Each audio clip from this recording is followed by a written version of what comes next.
Hi there, my name's Arya. I thought planning my wedding would be the happiest time of my life. Instead, my parents sent me an envelope. No hug, no call, just 4 words. Deal with it. You chose this life. They didn't just miss my wedding. They posted about family values. At a BBQ I wasn't invited to. They opened credit cards under my name. And when I fought back, they called me crazy behind my back. Was it the wedding that broke us? Or had they been cutting me out long before I ever said I do? I had spent months planning my wedding, not some extravagant affair with golden chandeliers and a 500-person guest list, but a simple, heartfelt ceremony at a cozy vineyard just outside Austin, Texas. Daniel and I had scraped together every dollar ourselves. No loans, no family handouts. Just 2 people building a life together from scratch. Still, somewhere deep down, I had clung to a fragile hope. Maybe my family would surprise me. Maybe they'd show up with smiles and hugs, proud that I had made it, that I had found someone good. I knew better, of course, but knowing and hoping aren't always the same thing. 6 months before the wedding, my parents Darlene and Wendell started dropping hints thicker than Texas humidity in July. Flying out is so expensive, Mom sighed one evening over the phone. And your father's got nothing decent to wear for something fancy like that. Dad chimed in, yeah, suits ain't cheap, gas prices too. At first, I thought they were just venting. Families complain, it's what they do. But the comments kept coming, passive-aggressive little jabs left and right, until the message was clear as day. If you want us there, you better make it worth our while. I tried to be gracious. I offered to help them find affordable options, suggested ride-sharing with other family members, even offered to book a modest motel nearby for them at my own expense. It was met with tight-lipped silence. Until one afternoon, my mom finally snapped. If you really cared about family, you wouldn't expect us to shell out for all this. You'd help us out. You're the one getting married. That was the moment the air shifted. It wasn't about celebrating my happiness. It was about leverage, about guilt, about making me responsible for their effort to show up. I remember sitting in the kitchen, holding the phone, staring at the blank wall like it could offer me answers. I realized then, love, in their eyes, always had a price tag. I politely refused.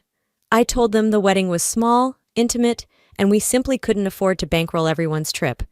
I said it firmly but kindly, hoping they'd understand. They didn't. The calls stopped. The texts dried up. No can't wait to see you, no congrats, honey, just radio silence. A few weeks later, Daniel and I mailed out the invitations, handwritten, heartfelt, sealed with trembling hope. I spent days checking my mailbox like a teenager waiting for a college acceptance letter. Nothing came, not even a simple RSVP from my own parents. Friends noticed. Hey, Arya, is your mom coming? Someone asked at the bridal shower. I forced a smile, waved it off with a joke about family drama, but inside it gutted me. Daniel held my hand under the table. No words, just the steady warmth of someone who knew how much it hurt to pretend you weren't hurting. As the wedding date crept closer, I began to shift internally. I stopped imagining their faces in the front row. I stopped saving them a seat. In the quiet hours after work, I sat on the couch with a glass of cheap red wine, scrolling through old photos, Christmas mornings, birthdays, family road trips. Each memory now felt like a mirage, a thing I had desperately believed was real until it faded under the harsh sun of reality. One evening, as Daniel and I stuffed gift bags for our tiny guest list friends, a few coworkers, a couple of distant cousins, he looked at me and asked carefully, "Are you sure you're okay doing this without them?" I hesitated, staring at the ribbon in my hands.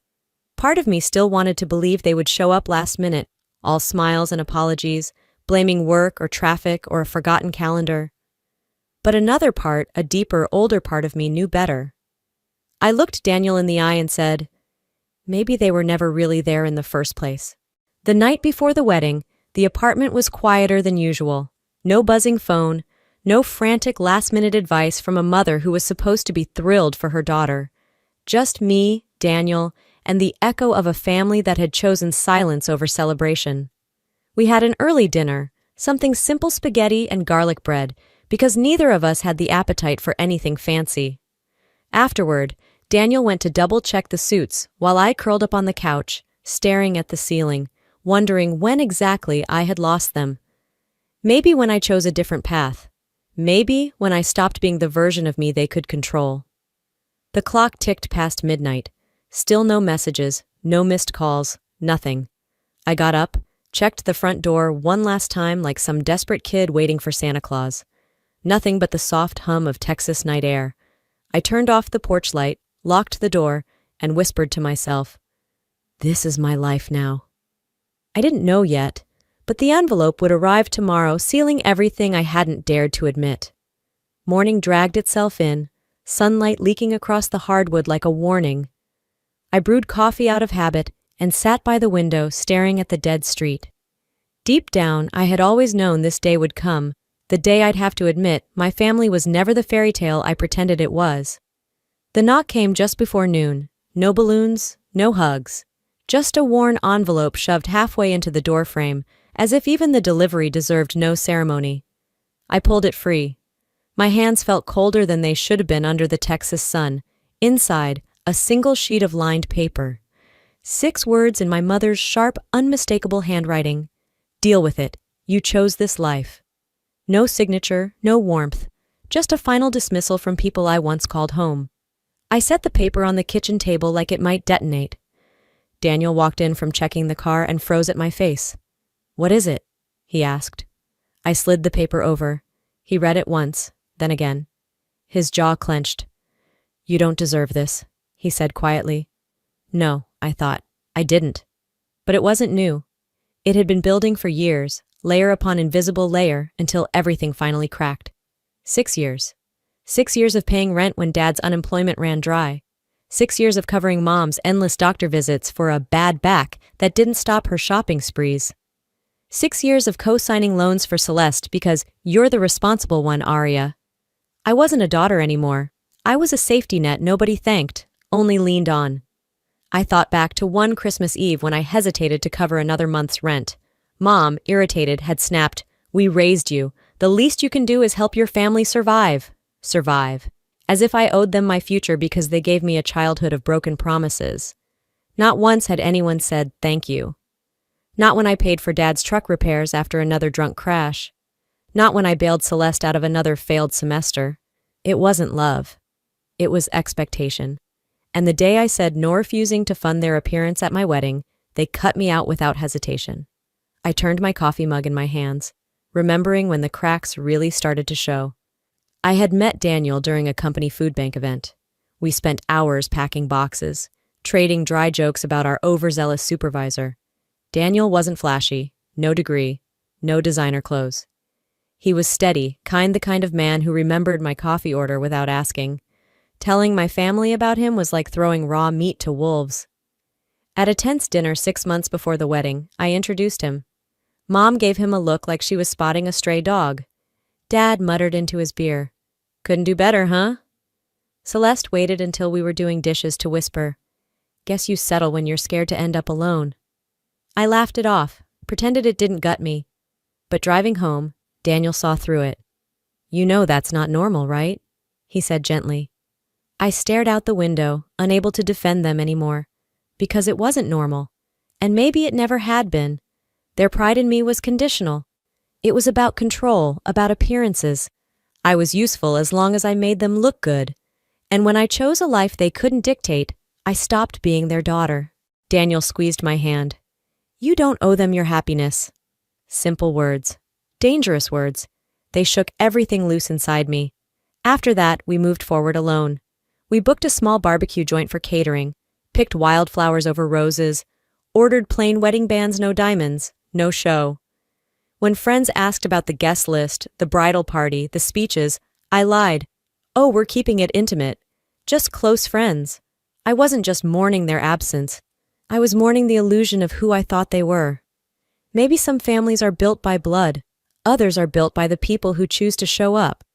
And mine had made their choice clear. I thought the worst was over. I was wrong. The days leading up to the wedding blurred into a strange mixture of tension and hollow excitement. After finalizing the last-minute details, Daniel and I tried to distract ourselves grocery runs, making seating charts, even binge-watching an old sitcom neither of us liked that much. Anything to drown out the silence that had settled over my phone like dust on a forgotten shelf. Every few hours, I would glance at it, almost involuntarily, like some desperate reflex. Maybe a message had come through. Maybe they'd changed their minds. Maybe they'd realized how cruel it all looked from the outside. But the screen stayed stubbornly blank. No missed calls. No, "We're proud of you." No, "Can't wait to see you walk down the aisle." I kept telling myself it didn't matter, that I didn't need their validation, that I was stronger than this, but it didn't stop the small, relentless ache from chewing at the edges of my heart. One evening after dinner, Daniel and I took a walk around the block.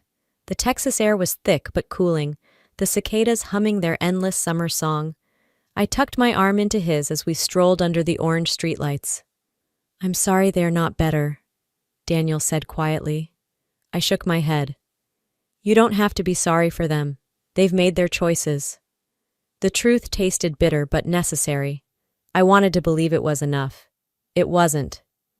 The next morning, while sorting through emails, my phone buzzed on the table. Not a call, a text. I grabbed it before my mind could race too far. It was from my mother. "Good luck, but you're not family anymore. You chose your side." No greeting, no explanation, just a cold verdict, as if she were slamming a door in my face without even bothering to look me in the eye. For a moment, the world tilted. I sat there, blinking at the screen, reading it over and over as if repetition would make the words change. They didn't. Daniel came in from the kitchen carrying 2 mugs of coffee. He froze when he saw my face. Without a word, I handed him the phone. He read it, once, twice, his jaw tightening with every pass. Then he set the phone down carefully, almost reverently, and wrapped his arms around me from behind. I didn't cry. I thought I might. I thought maybe the dam would break at last. But all I felt was a kind of numbness, a hollow echo where love should have been. They had drawn their line in the sand. I wasn't their daughter anymore. I was, what? A stranger? A disappointment? An enemy? I sat there for a long time, letting the stillness fill the room, feeling it seep into my bones. Daniel didn't rush me. He just stayed there, a steady presence in a world that suddenly felt unfamiliar and sharp-edged. 2 days later, just when I thought maybe the worst was behind me, I logged onto Facebook to check the final RSVPs from friends. At the top of my feed was a photo posted by my father. A family dinner, my parents, Celeste, Margot, Vince, gathered around a table piled high with food, laughing like some Hallmark card version of themselves. No seat empty, no one missing, no room left for me. The caption burned like acid in my throat. "Real family doesn't betray you for strangers." The likes and comments piled up fast. "Love you guys! Family first, always! So proud to know you stand for what matters." Not one comment questioning where I was. Not one person asking why the bride-to-be wasn't at her own family's gathering. I stared at the screen until the words blurred together. Daniel found me there, still frozen, hours later. He didn't ask what was wrong. He didn't have to. He just turned off the monitor and pulled me up from the chair, guiding me gently to the couch like I was made of something fragile. We sat there in silence. No explanations, no fake smiles, no pretending. Just truth heavy, ugly, and unbreakable. That night, lying awake with the ceiling fan spinning lazy circles above me, I replayed it all in my mind. Every time I'd paid their bills, every time I'd swallowed their insults, every time I'd begged, silently or out loud, for just a scrap of affection. And for what? A text that cut me loose like dead weight. A Facebook post that erased me from the family history. I turned onto my side, facing Daniel's sleeping form. His breathing was slow and steady, a calm rhythm against the chaos roaring in my head. For the first time in my adult life, I didn't cry myself to sleep over them. I didn't make excuses. I didn't wonder what I could have done differently. Instead, I whispered into the dark, "I'm not going to beg anymore." And for the first time, I meant it. I thought losing them would destroy me. Instead, it freed me.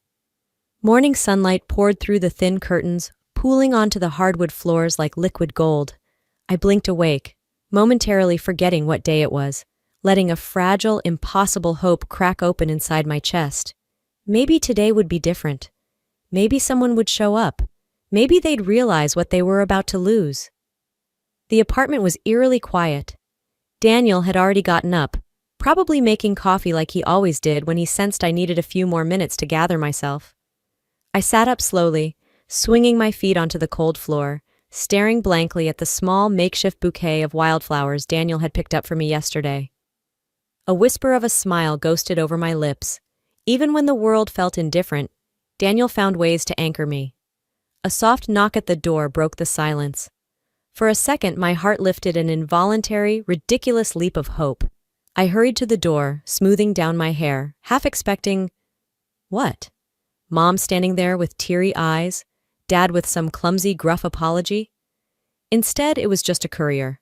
No uniform, no smile, just a man holding a small, battered envelope.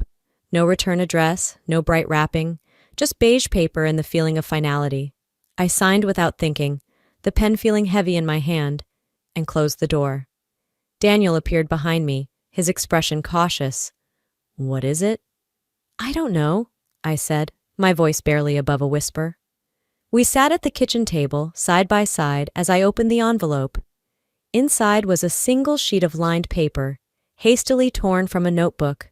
6 words scratched out in a hurried, almost angry scrawl. "Deal with it. You chose this life. That was it. No love, no well wishes, no regrets, just a final, decisive blow." I stared at it for a long time, the words swimming before my eyes. Somewhere deep in my chest, something cracked, not a violent shatter, but a slow, inevitable break, like ice splitting across a frozen lake, quiet but irreversible. Daniel reached out and placed his hand over mine, squeezing gently. I didn't cry. There were no tears left to give them, only a hollow, aching clarity. I folded the paper back into the envelope and set it down carefully, as if it were something toxic. That was when I noticed my phone buzzing. At first I hoped, foolishly, that maybe it was someone reaching out to offer support.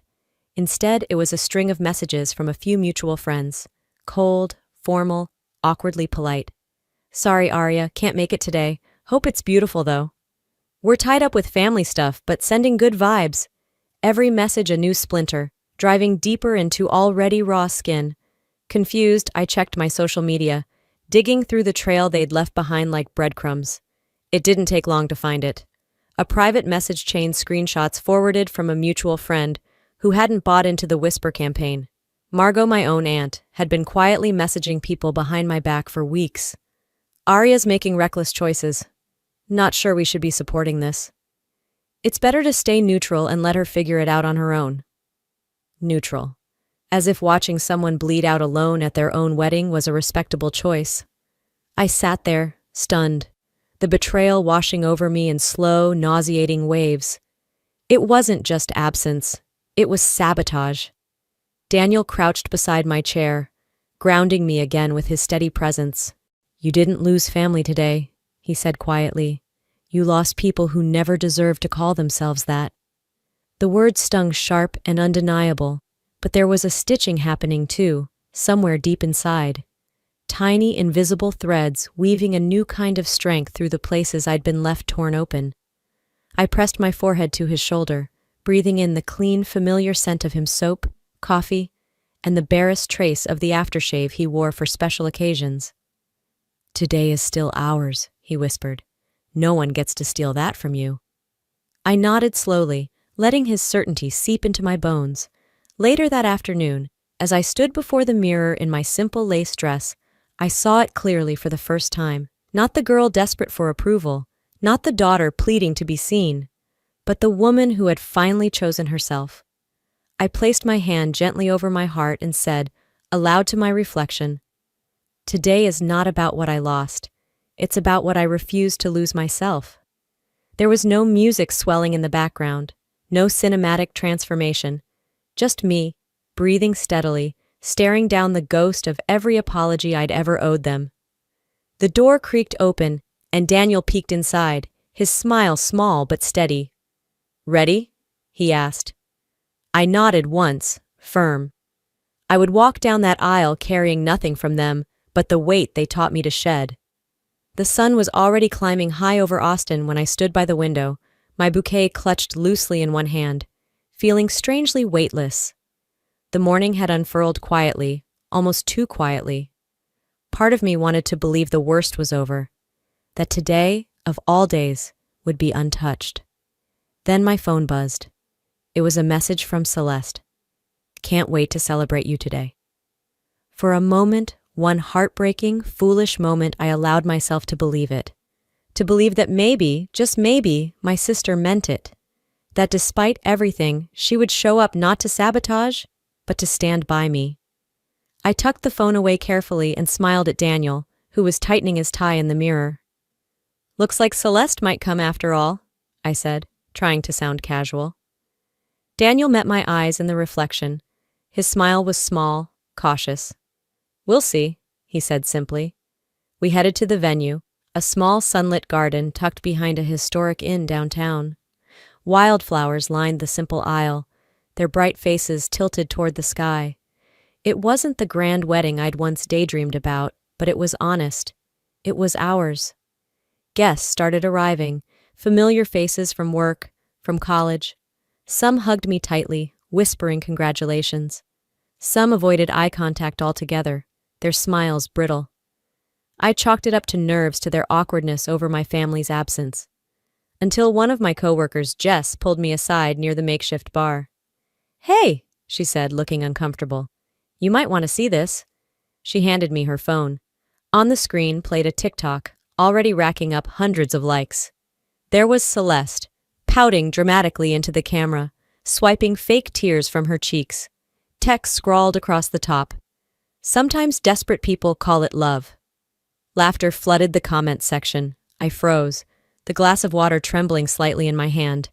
It wasn't just the betrayal, it was the audacity to pretend to support me to my face while stabbing me publicly in the back, to mock the happiest day of my life like it was some cheap joke. I felt Daniel at my side before I even registered moving. He glanced at Jess' phone, his jaw tightening. "You don't have to deal with this today," he said, voice low. But I knew better. I had to deal with it because ignoring it was how they'd won for so long. The ceremony started moments later. I tucked the phone away, pressing the rising anger deep into my gut, burying it beneath my vows, my trembling hands, my determined smile. As I stood across from Daniel, our hands linked together, the officiant reading words I barely heard, I felt the betrayal like a bruise spreading across my chest. But when Daniel looked at me, really looked at me, all I saw was someone who chose me, freely and fiercely. We exchanged vows in the warm Texas sun, wildflowers swaying in the breeze, and for a few minutes the noise faded away. Until the reception. I barely had time to savor our first dance before the second knife twisted. Whispers slithered through the crowd, sly and poisonous. "Did you hear?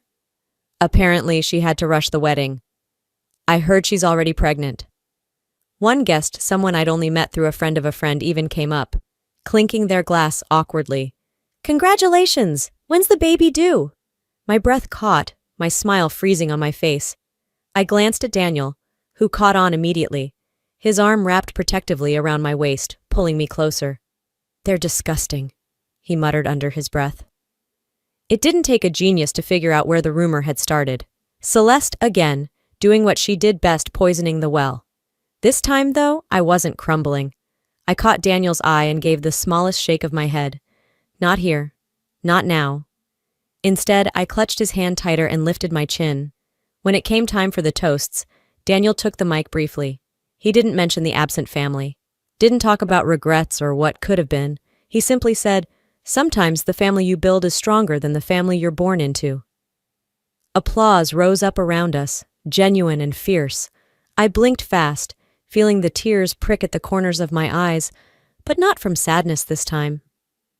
After the formalities ended, and the cake was cut, and the last guest stumbled laughing toward an Uber, Daniel and I retreated back to our apartment. Still in my dress, still barefoot, I sat on the floor of our living room, scrolling through my phone. The TikTok was still climbing in views. The comments were still cruel. But now I saw it clearly. This wasn't about me. It was about their need to punish me for leaving the cage they'd built. and I wasn't going to let them control the narrative anymore. I started gathering evidence, screenshots of Celeste's TikTok, messages from guests whispering the pregnancy rumor, photos of the family BBQ being posted the same day as my wedding, all of them laughing, raising beers, as if they'd dodged a bullet by skipping my happiness. I created a folder on my desktop, labeling it quietly, Truth. I wasn't planning on rage posting, no dramatic confrontations, no screaming matches. I was going to be smart. I was going to be strategic. And I was going to make sure they never forgot the day they chose to lose me. Morning light spilled through the blinds, casting pale stripes across the small apartment floor. I was still in my pajamas, a cup of lukewarm coffee abandoned on the table, the truth folder open in front of me. There was something mechanical about my movements, now printing screenshots, saving links, organizing names and timestamps. Daniel padded over from the kitchen, refilling my coffee without a word. His quiet support anchored me, even when my hands trembled slightly. The notification pinged on my phone almost sounded casual. Ping! I ignored it at first. Ping! Another. Finally, sighing, I swiped it open. It was a message from my friend Rachel, one of the few who had stood by me without wavering. You need to see this. Attached was a Facebook post. My fingers tightened around the phone as I opened it. Photos filled the screen. My family gathered in Margot's backyard. Balloons, grinning faces, red Solo cups raised high, tables stacked with barbecue ribs and potato salad. The caption read, Celebrating real family and true values today. Some ties are better cut loose.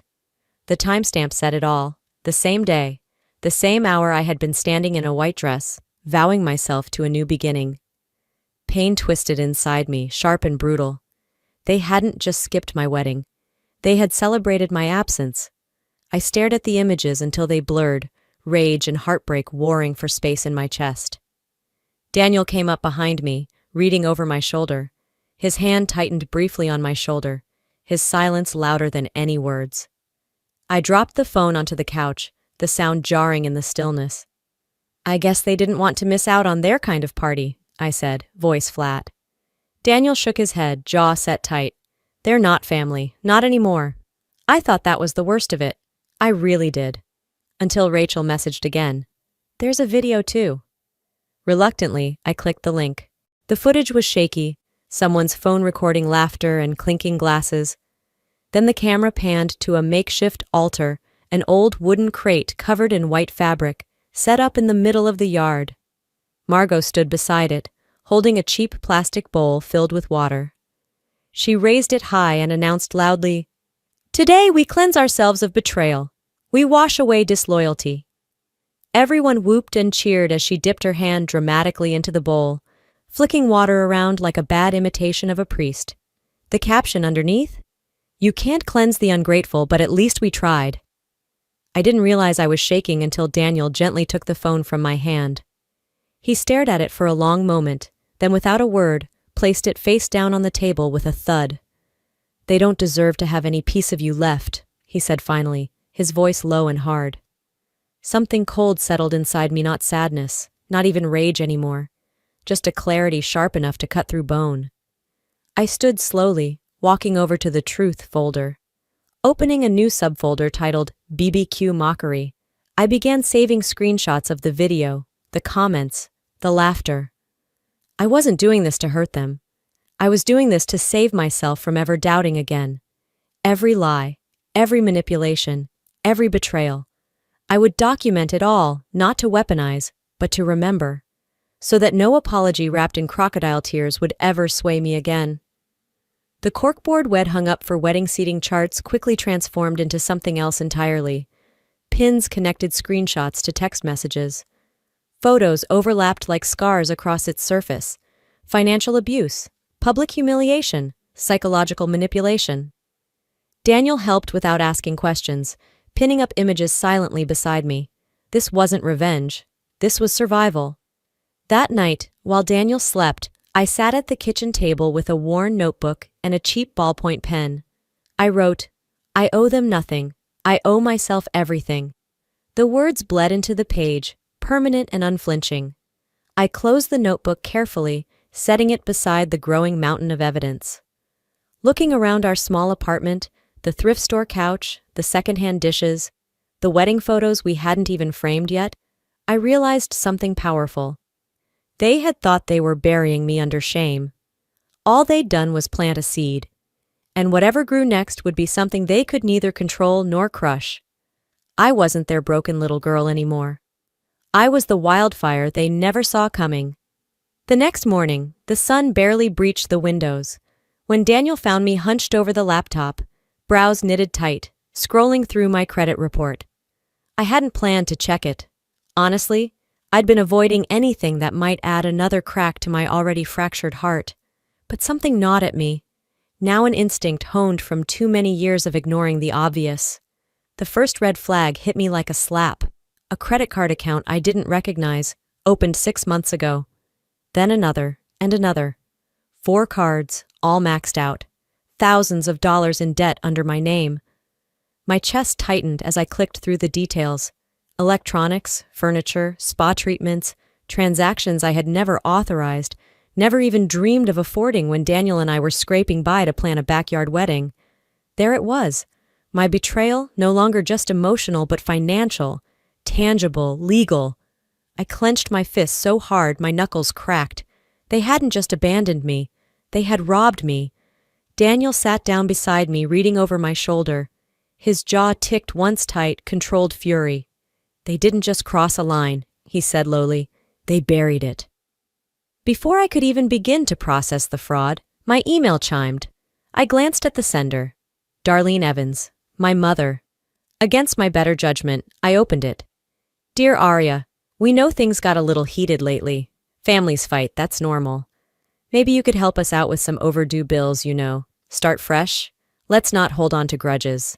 After all, we're family. Love, Mom." No apology for the years of neglect. No acknowledgement of the mockery. No mention of the theft. Just another ask. Another grab. Another hand reaching into my chest cavity, prying for anything still warm. I slammed the laptop closed with a force that rattled the dishes in the sink. Daniel didn't say anything. He didn't have to. I paced the tiny living room, words jamming in my throat, hands fisting at my sides. How many times had I fallen for it? How many times had I mistaken their need for love? They didn't want me. They wanted what I could give. And when I stopped giving, they started taking. The day's offenses weren't finished. Rachel texted me around noon. "You need to see this. It's bad." Another link. Another betrayal. Screenshots this time, messages between Celeste and a mutual acquaintance. My sister me blood had offered someone money to spread rumors that I was mentally unstable. That my wedding meltdown wasn't about betrayal, but about my history of emotional issues. That I wasn't a wronged daughter, I was a ticking bomb. It was vicious, calculated, designed to isolate me further, to cut me off from any remaining sympathy. Daniel read over my shoulder, his face like granite. "We don't let this slide," he said flatly. "Not anymore." And I agreed. I wasn't going to fight this war emotionally. I was going to fight it smart. We spent the afternoon building the case. Daniel called a lawyer he knew through work, getting advice on identity theft and credit fraud. I contacted the credit bureaus, placed fraud alerts on my reports, started disputes on every unauthorized account. I filed a police report. Every screen capture, every message, every Facebook post went into carefully dated folders. This wasn't just about feeling betrayed anymore. This was about consequences. I wasn't their ATM. I wasn't their emotional punching bag. I was a grown woman whose patience had finally, irrevocably expired. As dusk fell, I sat back and surveyed the corkboard now covered in evidence. It was grotesque in a way, a museum of every scar they had left on me. But it wasn't me on display anymore. It was them. Daniel brought me a cup of tea, setting it silently beside me. He didn't try to pull me out of the moment. He simply stood there, solid, real, everything they had never been. I picked up my worn notebook again, flipping to a fresh page. I wrote, "They thought love made me weak. It made me resilient." The pen scratched against the paper like a whisper of vengeance.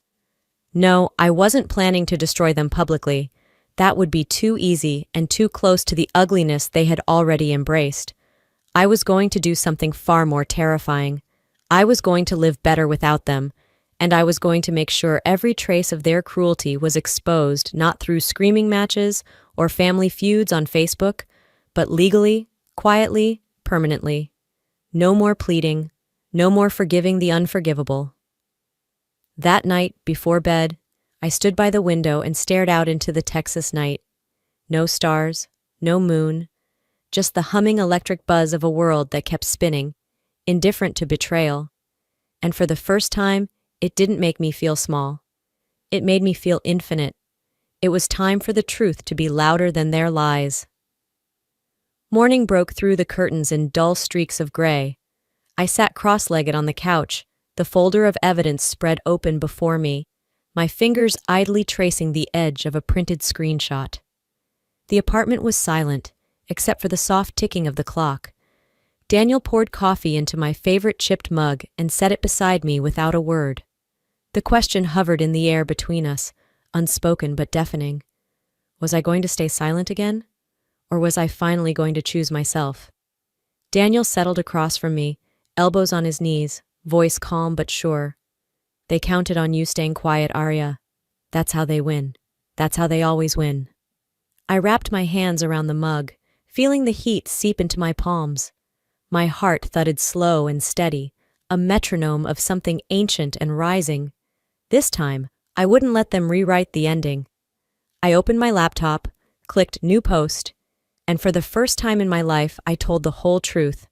I uploaded it all, screenshots of the unauthorized credit cards, emails from Darlene asking for money under the guise of fake apologies, Celeste's TikTok video mocking my wedding day, photos from the barbecue party, my family smiling without me, performing their cleansing ceremony, text messages disowning me, captioned in plain, unflinching words, "This is what family first looked like for me."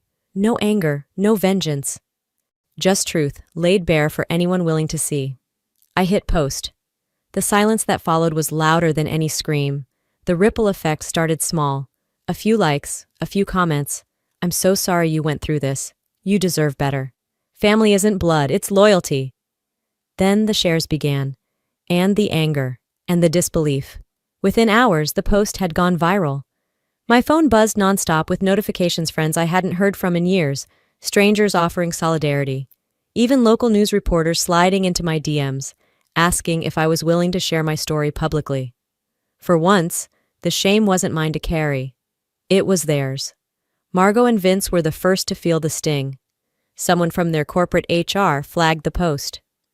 By noon, a formal investigation had been launched into misuse of company resources. Margot had used her company email to coordinate some of the BBQ smears. By evening, Celeste's influencer partnerships began to crumble. One brand after another dropped her quietly but decisively. No grand apologies, no reckonings from them. Only angry, self-pitying Facebook statuses that backfired spectacularly under the sheer weight of public scrutiny. "People love to tear families apart," Darlene posted bitterly. "Not everything you hear is true." The comments underneath weren't kind. "Maybe you should have thought about that before you stole from your own daughter." "The receipts don't lie, ma'am. You raised her just to use her. Shame on you." Each comment was a stitch in the wound they had left, sewing it shut from the outside in. Watching it unfold didn't bring me the gleeful satisfaction I once thought it might. Instead, it felt quiet, heavy, right. I didn't dance in the ruins of what they destroyed. I simply walked away from the ashes. Daniel and I sat on the couch that night, the glow of my phone dim against the darkened living room. He didn't say, "I told you so." He didn't say, "You should be proud." He just leaned over, kissed my temple, and whispered, "You're free now." And somehow, for the first time, I believed it. I blocked every number connected to them. I filed the paperwork to change my legal name, the name they had used to control, to shame, to siphon. I chose a new Wania name that carried no echoes of their cruelty. Standing at the courthouse weeks later, Daniel holding my hand, I signed the documents with a hand that didn't shake. It wasn't about revenge, it was about reclamation, ownership, salvation. I wasn't erasing the past. I was refusing to let it define me. As I walked out into the crisp Texas air, papers clutched tightly in one hand, Daniel's fingers threaded through the other. I felt lighter, cleaner, whole. Maybe burning bridges wasn't destruction after all. Maybe sometimes it was the only way to save yourself from drowning. Sometimes burning bridges isn't destruction. It's salvation. The sun felt different that morning, not blinding or oppressive, just warm, gentle against my skin as I walked out of the courthouse for the second time, clutching a new set of papers close to my chest. My name, the one they'd weaponized against me for decades, was gone. In its place, a name I chose. A name no one could stain with their lies or betrayal. Daniel waited by the truck, a bouquet of sunflowers in his hands, grinning like we had just won something bigger than any court ruling. And maybe we had. We didn't rush home. We stopped for coffee at a sleepy diner off the highway, the kind with chipped mugs and old country songs playing too softly to recognize. I sipped my coffee slowly, breathing in the freedom like oxygen. The future wasn't mapped out yet. It didn't need to be. For the first time in my life, the future felt like something I could create, not something I had to survive. Weeks later, we moved into a small house on the outskirts of town. It wasn't much, 2 bedrooms, a little patch of backyard struggling under the Texas heat, but it was ours. No hand-me-downs laced with guilt. No pictures of faces smiling through gritted teeth on the walls. Just space to heal, to rebuild, to breathe. We painted the living room a soft shade of green, the color of new beginnings. Adopted a mutt from the shelter, a shy little creature with scars we couldn't see but somehow understood. We named him Lucky. The nights were quieter out there. No sirens, no angry phone calls, no echoes of guilt trailing into the dark.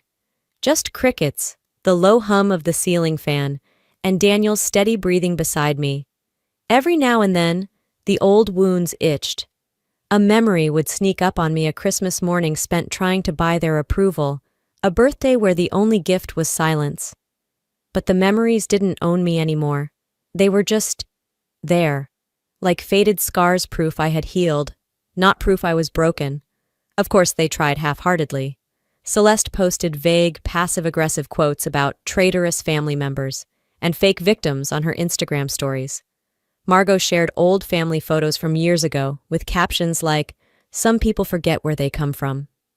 I didn't answer, didn't comment, didn't rage, because their audience had shrunk.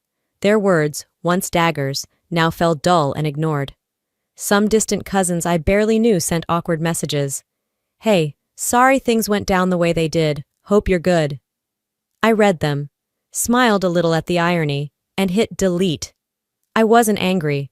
I wasn't bitter. I was simply uninterested. The battle was over, and I had won not because I destroyed them, but because I refused to let them destroy me. Trust, of course, would take time. I joined a local support group for adults estranged from their families, not because I needed to vent, but because I wanted to build real connections, real community, real belonging. I listened to others tell their stories, some eerily similar, others heartbreakingly worse, and found comfort not in shared anger, but in shared survival. We laughed more than we cried. We talked about gardens and jobs and terrible dating stories. We celebrated each other's wins, no matter how small. Healing wasn't a grand explosion. It was quiet. It was in the mornings I woke up and didn't brace myself for disappointment. It was in the dinners where no one measured love in dollars or obedience.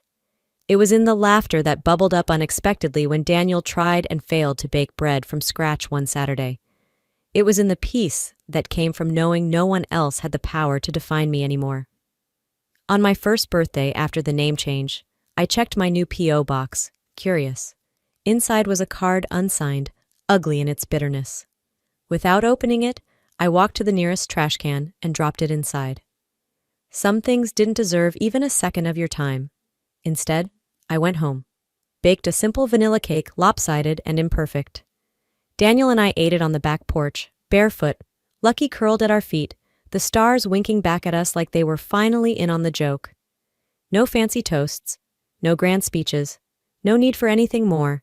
Just a quiet life built from scratch, strong, stubborn, and finally mine. And as the candles flickered out, I whispered a simple prayer to the dark. Thank you for the ending, and for the beginning. Because sometimes, Family isn't the blood that binds you. Sometimes, family is what you build, not what you survive. After everything I lived through, here's the truth no one tells you early enough. Family isn't just about blood. It's about choice, respect, safety. You don't owe your peace to people who weaponize your loyalty. You don't have to keep bleeding just because someone else hands you the knife with a smile. Choosing yourself isn't selfish, it's survival. And healing, real healing, sometimes means walking away without needing to slam the door. It means quietly rebuilding a life so full, so joyful, that their absence feels like freedom, not loss. If you're standing at that crossroads right now, wondering if it's okay to put yourself first, let me tell you, it is, and you deserve to. Because you were never too much. You were never the problem. You were simply trying to bloom in a garden that refused to water you. So bloom anyway. And now I want to hear from you. Have you ever had to walk away from someone you thought would never betray you? What was the hardest part? And what did you learn about yourself? Drop a comment below, even just a simple 1 inch if this story touched your heart. Or tell me where you're watching from. I'd love to know how far our little community is reaching. And hey, if you felt seen, if you found even a flicker of strength through this story, please hit that subscribe button and stay connected. We have so many more real, raw, and healing stories to share together. You are not alone here. Thank you for listening and for being part of something real.